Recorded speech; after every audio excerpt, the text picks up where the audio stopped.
apie kalėdinį, žieminį, šventinį laikotarpį primena beveik ištirpęs sniegas už lango ir, aišku, herpesas ant lūpos. Tai pats metas, ką nors šventėm pasigaminti skanaus. Dezinfekcinė.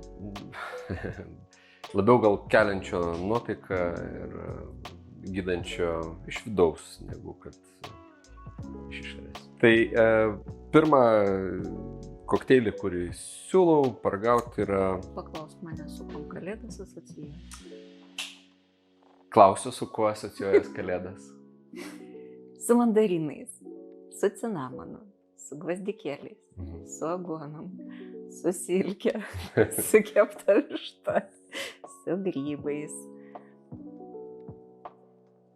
su aguonas? Pienu kepinėlė, sakiau. Jo, Prisinais. Tai pirmo kokteilio idėja maždaug yra... Su spanguolėm. Va, pagaliau. Pirmo kokteilio ir idėja tokia maždaug, kad paimti kažką, ką pasaulis labai gerai žino ir padaryti kažkokią tai labiau kalėdinę versiją.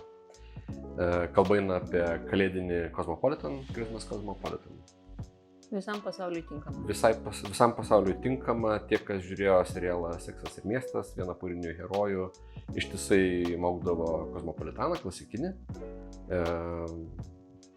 gražios rožinės spalvos. Ir dabar, ką žinau, ilgai nelaukia, padarykim tokį labiau šventišką, gal netgi lietuviam labiau rezonuojantį su spanguolėm, su... Bet spanguolės ir klasikinė. Mandarinų kvapas yra irgi ta kalėdinė tokia, ne? Pradžiai mums reikės, nežinau, kur jūs žiemą gausit, bet gyvų spanguolių. Stop. Čepulis sakė, iki pat pavasarį yra spanguolių miške. Čepulį tau bonusas. Tau atskirai pagaminsim su pavasarį rastom spanguoliam, bet maždaug valgoma į šaukštą spanguolių, tikrų uogų, į šeikerio stiklinę, su grūstuvu reikėtų viską čia gražiai sumaigyt. Tai klasikinio Cosmopolitan mėgėjai, jie paprastai šito nedaro, nes spanguolės palieka tokį, nežinau, neskaidrumą gėrime, nes iš tikrųjų klasika sako, kad turi būti rožinės spalvos, bet permatomas gėrimas. Minėtam serialė jis tikrai matinis. Tada alkoholio dalis, stiprioji dalis yra paprasta degtinė.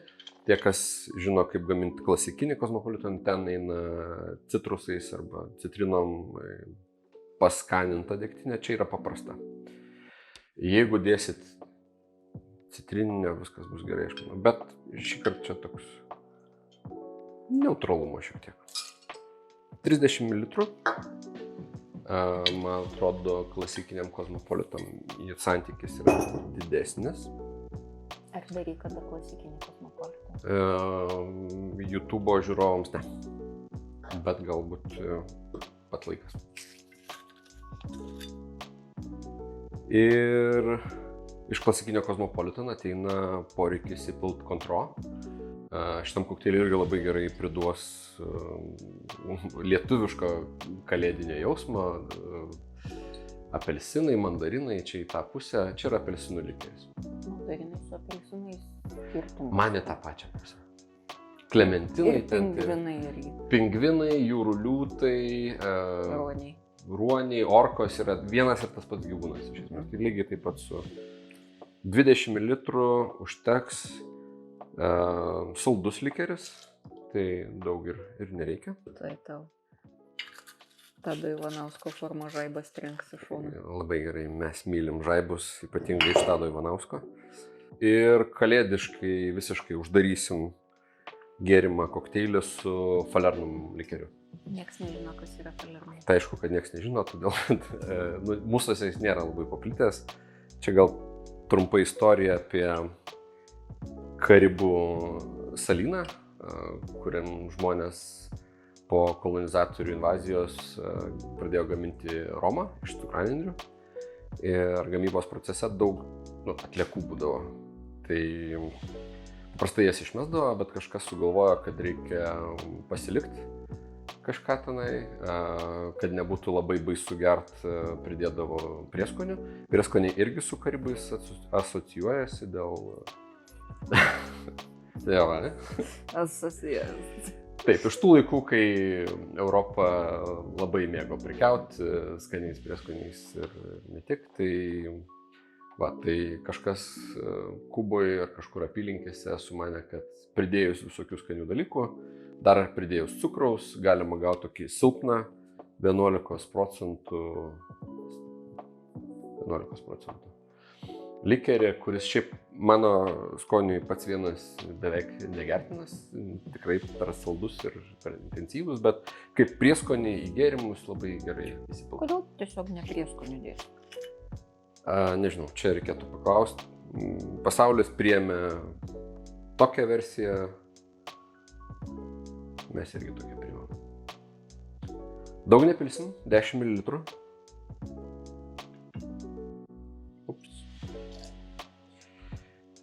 Ir kad nebūtų per daug saldų, galėsit mane dabar pagirti, aš 15 ml laimo sulčių atsimatuosiu. Aplodismentai. Žiūrovai kažkaip buvo 15 ml. Viskas. Turim viską čia užpraimintą. Ne viskas, iš tikrųjų dar 40 ml. Spanguolių sulčių. Čia ne viskas nusidažė. Tiksliau, dėl spalvos viskas gerai, bet to tokio tartnės angliškai, kaip lietuviškai. Manykim, kad aitrumas. 40 ml. Čia nėra aštrumas, čia yra aitrumas. Tartnės.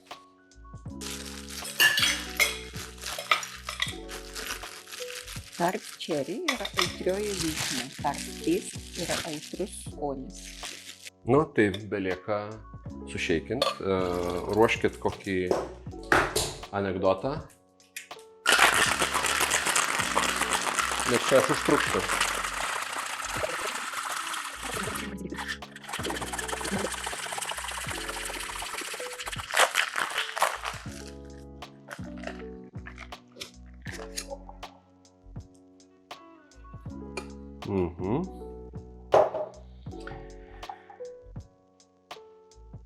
Išpilti reikėtų į iš anksto atšaldytą martinio taurę, tai kas nežino, tai yra ta trikampė graži taurė.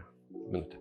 Ne, atšaldyta taurė maždaug reikėtų nukošti per sietelį, nes ten yra visokių ledo šukių likę, tai mes jas sulaikysim ir sulaikysim trišius tuo pačiu.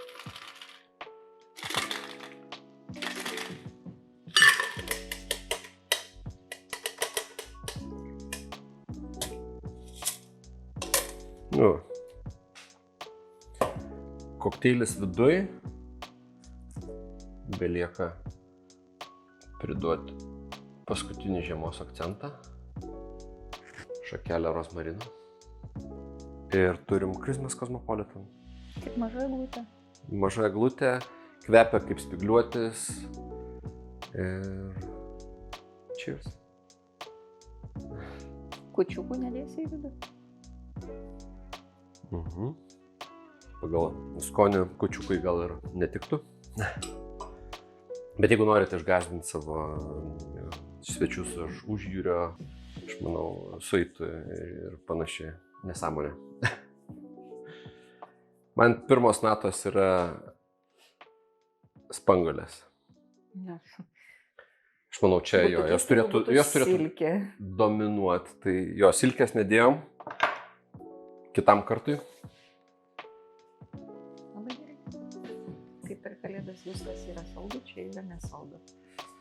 Idėja yra, aš ne veltui jį pasirinkau, pirmas šventinis kokteilis. Čia gal toks scenarijus būtų, kad atsikeliat iš ryto, pirmą kalėdų dieną, išsidalinat savo visas dovanas, visus pasveikinot, baigėt swipinti savo SMS-ų inboxą ir nu jau metas būtų kažkaip jau ir atsidaro tą ąsotį Cosmopolitan. Ąsotį Cosmopolitaną, gal, nežinau, dideliais kiekiais aš negaminčiau, čia taip meilės reikėtų daugiau, kruopščiau čia reikėtų. Aš ąsočiais gaminčiau visokius pims, margaritas, į tą pusę. Tai va, viskas labai, manau, gerai sugroja. Citrusai, pangolės.